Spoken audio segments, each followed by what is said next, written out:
Muy buenas noches y bienvenidos nuevamente a Tiempo de Mercadeo. Yo soy Carlos Fernando Villa y estamos en esta noche para tratar un tema que la verdad es bien importante, como quiera que la mayoría de las organizaciones que existen en nuestro país son empresas de familia y las grandes empresas han nacido en su inmensa mayoría de empresas familiares. Aurelio Vélez es quizás el que más conoce de ese tema en nuestro medio y por eso, como les dijimos hace 2 semanas, lo vamos a tener en esta oportunidad. Con él estaremos hablando dentro de un momento cuando regresemos. Ya volvemos.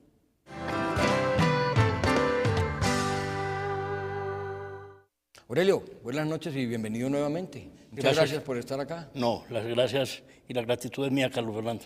Hombre, empecemos pues por, no sé, si tú quieres hablar de alguna definición, por decirlo de alguna manera, o algo que pueda clasificar con claridad una empresa de familia. Primero, el preámbulo más interesante de las empresas de familia, Carlos Fernando, es comentar que las empresas de familia en Colombia son las segundas generadoras de empleo después del Estado. Ah, sí. Eso solo justifica la importancia de las empresas de familia. Pero es que yo diría que no solamente en Colombia, Aurelio. Es homologable Claro. tanto a Europa como a los Estados Unidos y a la mayoría de los países sudamericanos en el mundo entero. Adicionalmente, pues, más del 60% del Producto Interno Bruto en Colombia lo genera las empresas de familia.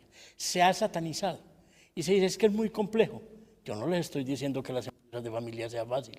Y ya estamos saturados de que nos digan unas estadísticas extremadamente manejadas que dicen que de cada 100 empresas de familia, tan solo 30 llegan a la segunda generación y tan solo 15 a la tercera generación. Eso es cierto. Y además, esas estadísticas son homologables también para Europa como para a nivel mundial. Son homologables y se han hecho. Pero no obstante, yo me atrevo a decir que las empresas de familia son una alternativa real de desarrollo. Y pienso que la academia y la vida empresarial se ha desorientado buscando el abogado río arriba, porque muchas veces, Carlos Fernando, la mayoría de las veces, para no caer en la totalidad de las veces, los problemas de familia se generan es en la estructura de la familia como tal. Padres que no se comunican con sus hijos, esposos que son como islas cada uno en su mundo y en su lugar, hermanos que lo único que tienen en común es el apellido. Entonces, sin caer en fórmulas mágicas, que no lo voy a hacer, la gran clave de las empresas de familia y de la durabilidad de las empresas de familia se inicia con el trabajo en los hogares. ¿Y cuál ha sido la dificultad del mercadeo para las empresas de familia? Nosotros en nuestro país tenemos una cualidad que se nos convierte en un gran enemigo. La cualidad es que somos muy intuitivos. Y como decía el maestro Agustín Jaramillo Londoño, decía en su recopilación de adagios populares, decía, en el camino vamos arreglando las cargas. Lo que pasa es que el mundo cambió y el país cambió, y el cambio es tan vertiginoso que las cargas no se pueden arreglar en el camino. Tienen que salir arregladas desde el primer momento. Tienen que salir arregladas, básicamente es eso. Y entonces ahí viene una cosa a aparecer en las empresas de familia que tú muy bien conoces, y es lo que llaman el protocolo familiar. Pero a mí me asalta una duda, desde el punto de vista mercadológico y desde el punto de vista práctico, ¿cuál es la diferencia entre estatutos de una organización y un protocolo familiar? Porque en los estatutos puede estar involucrado el protocolo. Puede estar, pero fundamentalmente los estatutos obedecen a la legislación de un país, a la tipología societaria de un país, si sea una limitada, una anónima, una SAS, está la configuración de su junta directiva, las atribuciones de la gerencia, si hay un gerente sustituto, etcétera, etcétera. En cambio, Carlos Fernando y amigos, hay una definición o un concepto de protocolo de familia que a mí me parece fascinante. Y es fascinante porque es un acuerdo de voluntades, es un acuerdo que surge desde los valores, desde los principios, desde los afectos y desde una frasecita que yo quiero que quede en las mentes y en los corazones de quienes nos ven y escuchan, y es que no se justifica hacer empresa a costa de familia. Repito, no se justifica hacer empresa a costa de familia. Entonces ese protocolo no puede ser una letra muerta. Les comento a ustedes, más de una vez mis amigos me dicen, ¿por qué no me regalás la copia de un protocolo de familia que tú hayas hecho a alguna familia, alguna organización, y nosotros le borramos los nombres y les cambiamos? Y si yo quisiera hacer una maldad, yo les daría eso. Es que lo importante, Carlos Fernando, no es ese documento. Ese documento es un documento. Lo importante es el proceso de elaboración del protocolo de familia, ese acuerdo de voluntades que permiten que las organizaciones trasciendan en el tiempo, que no se sacrifiquen las relaciones de familia, que a la gente no le quede fobia a ir a la casa de su mamá por encontrarse con sus hermanos, que son sus hermanos, por pereza de seguir compartiendo en el día a día y en la vida familiar. Eso me lleva a mí a una pregunta, Aurelio. El mercadeo interno toda la vida ha tratado de trabajar, o en el mercadeo interno ha tratado de trabajar desde adentro, empezando por dentro. ¿Por qué los protocolos de familia generalmente es cuando empiezan los problemas? Carlos Fernando. Porque es que fíjate que las empresas familiares siempre arrancan con la cabeza de familia, que es el mensajero, secretaria, es contador, es el relacionista, es todo. Y a medida que van creciendo y van aumentando las cosas, ya se va necesitando delegar funciones y empiezan a aparecer una serie de formatos. Permítame sin vulgarizar el programa o esta reunión. Les coloco un ejemplo muy coloquial, muy elemental. Hagamos una cosita, Aurelio. Sí. Vamos a escuchar unos mensajes comerciales, no sin antes recordarles a todos nuestros televidentes que el Hotel Dan Carton Medellín está considerado. Aurelio, entonces, ¿el ejemplo cuál era? El ejemplo es muy sencillo, Carlos Fernando. Todos nosotros hemos entrado a los parqueaderos de los almacenes de cadena, de las grandes superficies. Y si usted como un ejercicio mira el piso, se dará cuenta que está lleno de goteritas de aceite. Ajá. Usualmente uno dice, sí, el carro tiene una fuguita de aceite, pero tranquilo, espera a que sea un domingo a las 6 de la tarde bajando Las Palmas, cuando el carro se daña. Cuando ya y ahí, exactamente. Entonces hay gente que dice, no necesitamos un protocolo de familia porque no tenemos conflictos. ¡Qué maravilla hacer un protocolo de familia para que la armonía, la convivencia y la unidad familiar y organizacional persista? Mercadeo familiar. Es que nosotros tenemos en Colombia la conciencia de reparar, no de prevenir.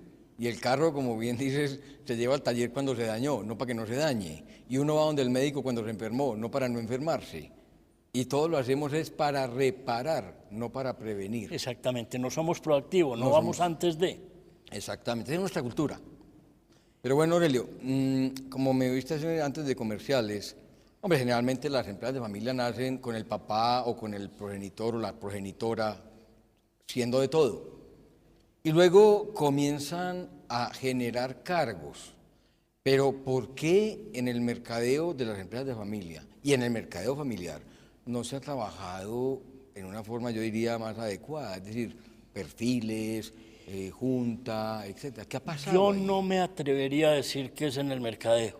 Pienso que se ha dado eso que tú comentas en general en las organizaciones, pero también hay que reconocer que hemos tenido en los últimos tiempos un desarrollo muy significativo, que hoy en Colombia se empieza a hablar con mucha fuerza del gobierno corporativo, se empieza a entender que es un consejo de familia. Y en eso tiene mucha responsabilidad Aurelio Vélez. Y se empieza a hablar, Carlos Fernando, del papel de las juntas directivas. Mire, hace unos años, pertenecer a una junta directiva era un honor.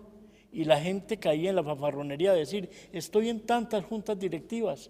Y hoy se nombraban por amiguismo, claro, por ser una personalidad. Y personas inamovibles que se perpetuaban. Hoy en día las cosas cambian. Primero, porque hay una responsabilidad grande en las juntas directivas.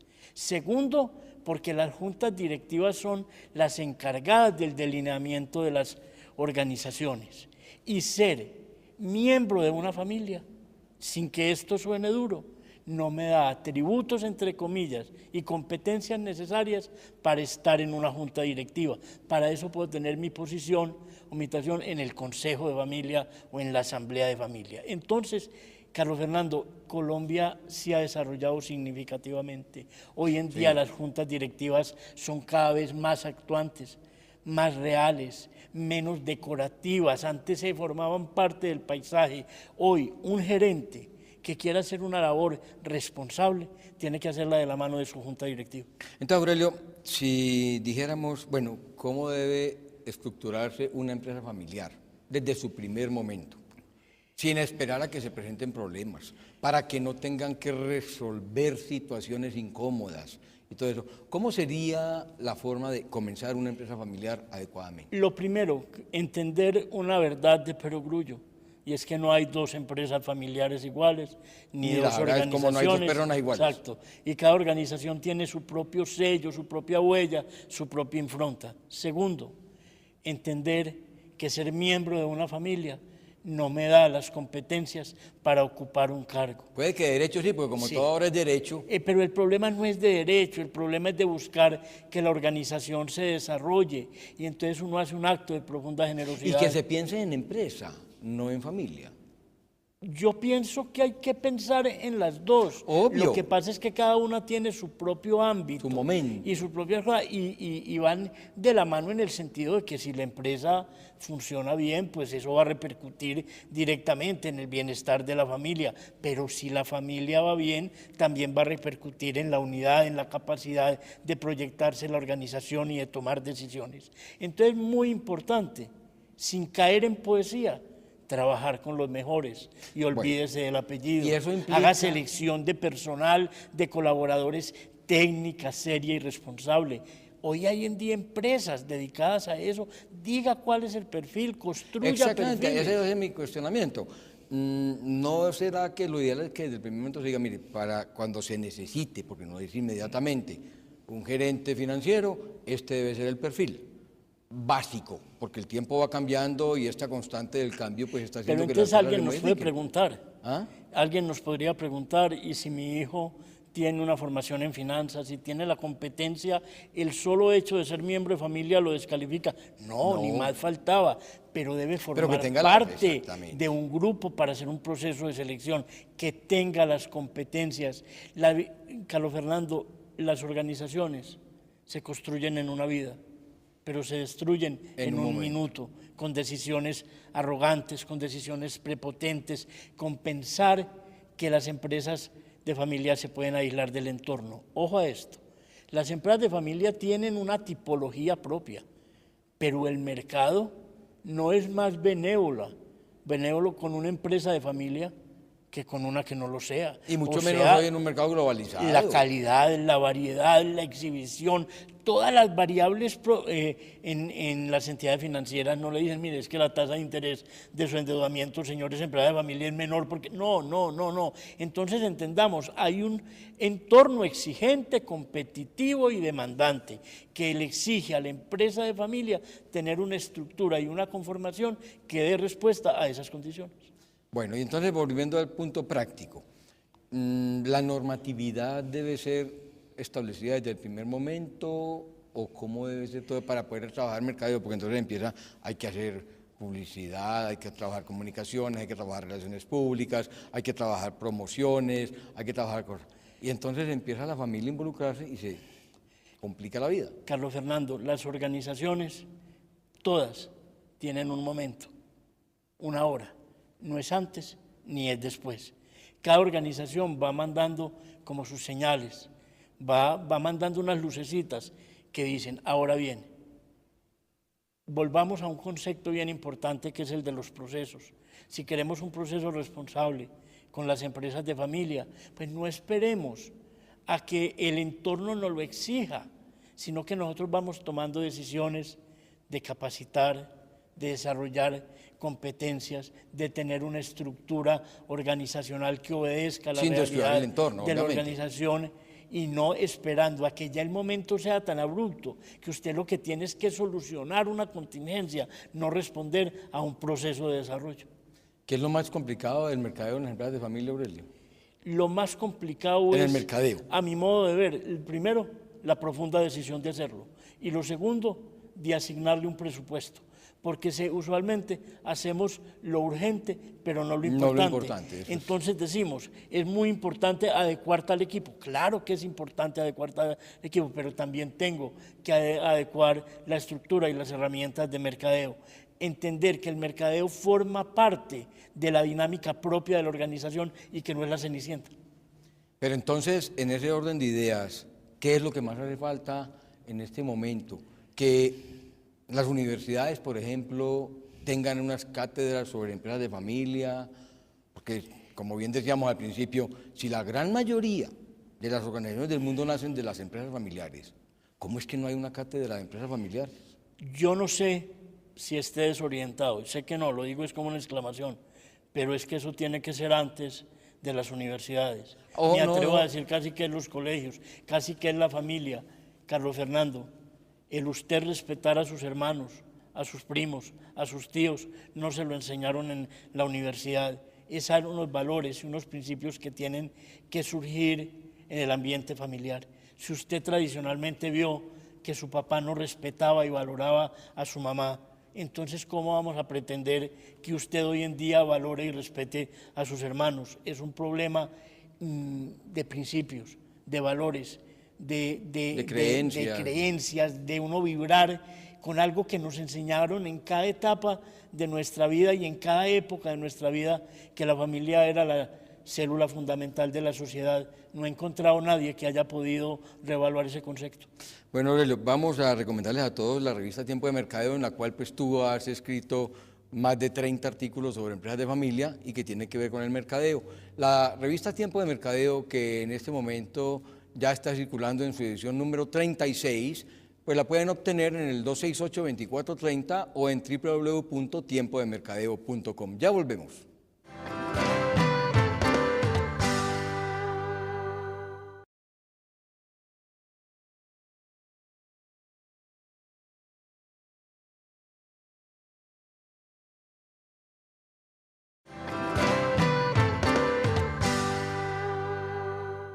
Aurelio, decías ahora que desde el colegio, desde la misma familia, se debe comenzar a trabajar esto. ¿Qué falta para ello? Hay una expresión que a mí me asusta y que siempre que tengo una oportunidad de compartir con un grupo, con un auditorio, lo digo. En Antioquia nos ha hecho un daño muy grande la expresión que este mundo es de los vivos.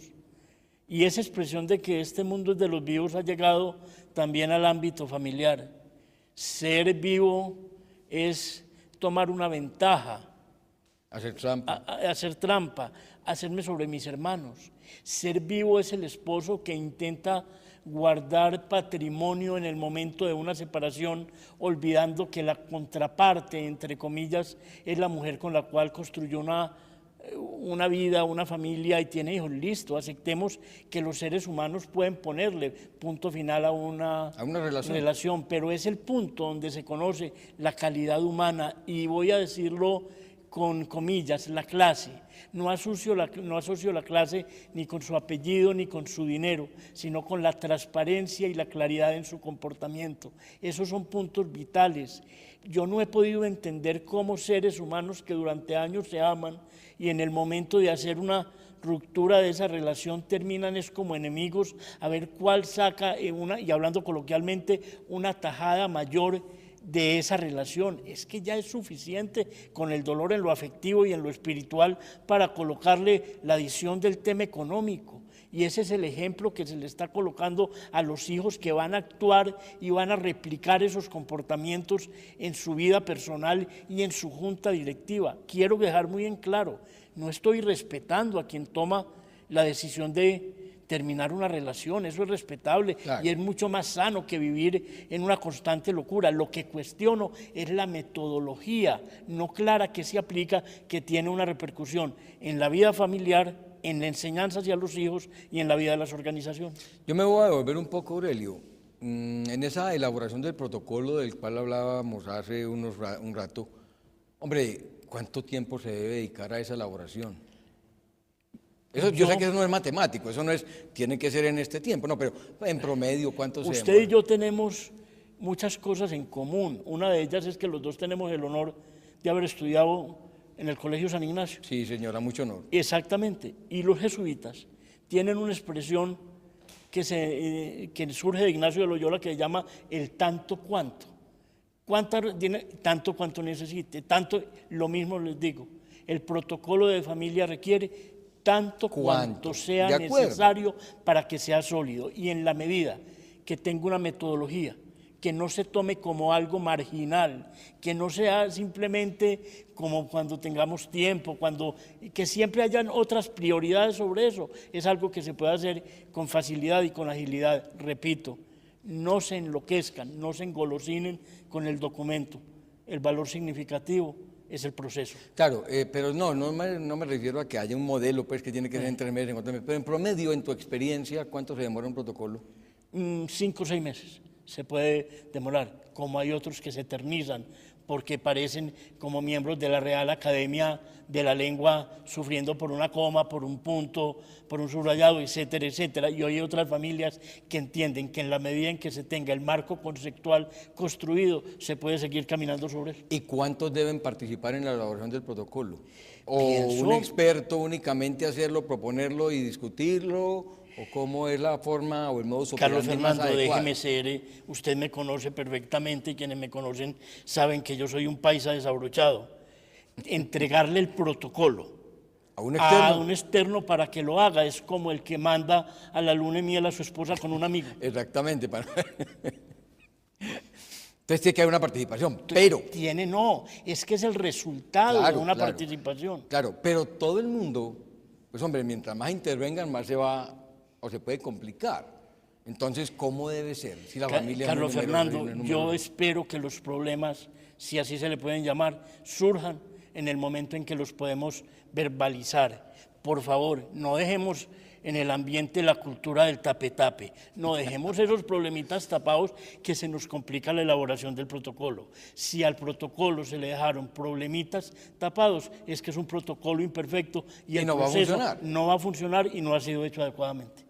El protocolo no es una camisa de fuerza. No, ¿cómo va a ser una camisa de fuerza, Carlos, si es algo hecho sobre medida? Es tu sastre en la Quinta Avenida de Nueva York que entiende el tamaño de tu cuerpo, el tamaño de tus brazos, etcétera, etcétera. No, me refiero a que no es un documento como los estatutos de una sociedad que son de obligatorio cumplimiento, o como la Constitución Nacional que hay que cumplirla, o como las leyes. Es un acuerdo de voluntades de la familia. Que hoy, en una forma maravillosa, las SAS permiten incorporarlo al cuerpo estatutario. Pero vuelvo a decir, es que la ley se puede omitir si no hay voluntad. Siempre encontrará el malicioso un camino. No, lo importante es partir de la base, que fue un proceso tan serio, tan consensuado, tan analítico, tan sentido, tan afectuoso, que lo que va a ser es una brújula, un faro de acción a la vida de la familia, a la vida de la organización, que desarrolla organización y une familia. Entonces, sí, ese protocolo pues es el que, por decirlo de alguna manera, gobierna todo lo que es la parte operativa de la organización. Es el que tiene las respuestas para los momentos coyunturales. Permítame en ejemplos coloquiales y elementales. Claro, eso es lo mejor. Sí, tu hija se casa. El esposo de su hija es un restaurador de obras, no me pregunte qué, pero está sin trabajo. Tu hija llega, un abrazo, papá, démosle a Julanito de tal trabajo dentro de la empresa. En tu organización no hay nada que restaurar, ni él tiene competencias, y por darle gusto a tu hija... Es un problema muy común. Lo involucras. Hasta ahí todo bien, tu hija sale diciendo, mi papá es adorado, pero cuando tengas que prescindir de esta persona, ya no eres adorado y queda una huella profunda. No tomes decisiones que no puedas devolver en el tiempo. No tomes decisiones que sean eternas. No se pueden tomar decisiones desde el afecto cuando es un afecto salamero que daña organización y empresa. Volvemos a lo mismo que decíamos ahora. Los puestos en ninguna organización deben ser por sentimentalismo ni por hacer favores, por más que sea una empresa familiar. Tiene que haber unas condiciones, unas competencias, un perfil, que si la persona no es que de eso depende la vida de la organización. Claro. De eso depende, estamos en un mercado competitivo. El mercado globalizado, no va a competitivo, que está expuesto a una competencia brutal, como que hoy en día, y lo hemos dicho mucho en el mercadeo, la oferta es mayor que la demanda. Y cuando la oferta es mayor que la demanda, los problemas tienen que aparecer en muchos sectores y en muchas empresas. Yo aspiro a que de la reunión nuestra del día de hoy quede algo en claro. El mercado no trata con guante de seda a las empresas de familia. Y al mercado no le importa que sea empresa de familia, va a ser igual de competitivo, de demandante, exigente, y como tal la organización tiene que responder a esas exigencias. A los ojos de Dios todos somos iguales. Sí, y a los del mercado también. También. Bueno, pues esperamos que en esta ocasión hayamos podido aclarar muchas cosas sobre las empresas de familia. Con Aurelio he hablado mucho sobre ello, la problemática que se vive en nuestro medio, que tenemos que seguir trabajando para que haya cada vez más unión y para que las empresas sigan hacia adelante. Aurelio, muchas gracias por acompañarnos en esta oportunidad y a ustedes por haber estado con nosotros. Una feliz noche y de nuevo muchas gracias.